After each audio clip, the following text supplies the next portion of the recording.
હાય friend, હું છું હિરલ. સ્વાગત છે તમારું દિયા કિચનમાં.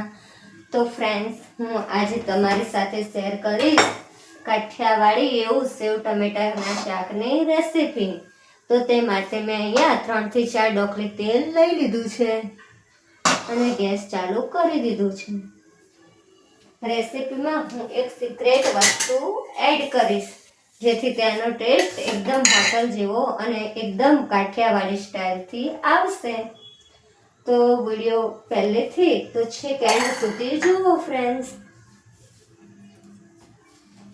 હવે હું તેલમાં થોડી રાઈ એડ કરીશ.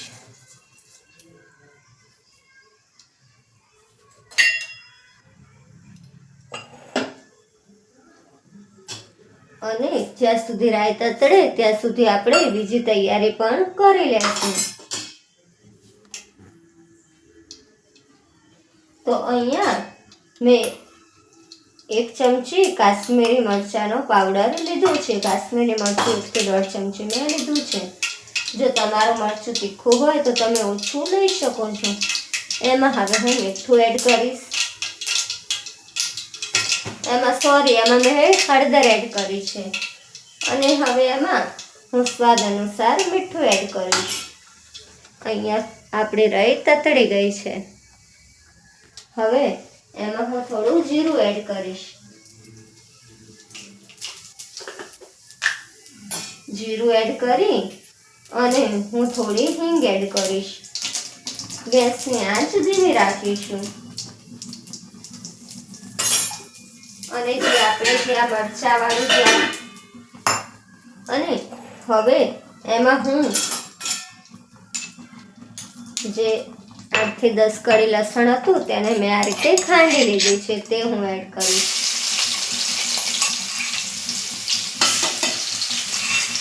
લસણ સતળાય ત્યાં સુધી આપણે જે આ મરચાવાળી પેસ્ટ તૈયાર કરી છે તેમાં આપણે પાણી એડ કરી લેશું. આ પેસ્ટ ઉમેરવાથી તમારો શાકનો કલર એકદમ અલગ આવશે. આ રીતે આપણે પેસ્ટ બનાવી લીધી છે અને અહીંયા લસણ પણ થઈ ગયું છે. હવે આપણે આ પેસ્ટ એડ કરીશું.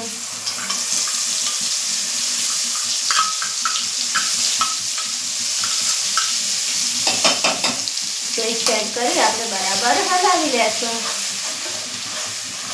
જો તમે લીલા મરચાં ખાતા હોય તો આ સ્ટેજ પર તમે લીલા મરચાં એડ કરી શકો છો. અને હવે હું તેમાં 2 ચમચી દહીં એડ કરીશ, જે છે સિક્રેટ વસ્તુ. દહીં એડ કરી શકો છો કાં તો પછી તમે મલાઈ પણ એડ કરી શકો છો. તેનાથી શાકનો ટેસ્ટ 100 ગણો વધી જશે અને એકદમ ઢાબા સ્ટાઇલ સેવ ટમેટાનું શાક બનીને ઘરે તૈયાર થશે. આ રીતે આપણે હલાવી લેશું. હવે થોડુંક થાય એટલે પછી આપણે તેમાં ટામેટા એડ કરીશું. હવે આપણે જે આ પેસ્ટ તૈયાર કરી છે એમાં થોડી કસ્તુરી મેથી એડ કરીશું જેથી શાકનો ટેસ્ટ અને ઘણો વધી જાય. કસ્તુરી મેથી એડ કરવાથી શાકનો ફ્લેવર એકદમ ટેસ્ટી આવે છે અને હલાવી લેશું. અને હવે આ સ્ટેજ પર આપણે ટમેટા એડ કરી લેશું. અહીંયા મેં ટમેટા છે જે સમારીને રાખેલા છે તે આ રીતે એડ કરી અને આપણે બધું હલાવી લેશું. ટમેટાને સોફ્ટ થવા દેશું. 2 જ મિનિટમાં આપણા ટમેટા છે તે સોફ્ટ થઈ જશે. ફ્રેન્ડ્સ, જોઈ શકો છો કે આપણા ટમેટાથી છડવા આવ્યા છે. હવે આ સ્ટેજ પર જો તમને જરૂર જણાય તો તમે થોડું પાણી એડ કરી શકો છો. પાણી એડ કરી અને આપણે તેને ચડવા દેશું.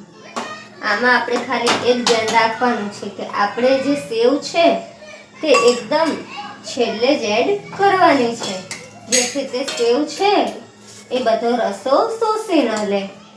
જો સેવ આપણે પહેલા એડ કરી દેશું તો બધો રસો જે સેવ છે તે પી લેશે અને આપણું શાક એકદમ કડક થઈ જશે.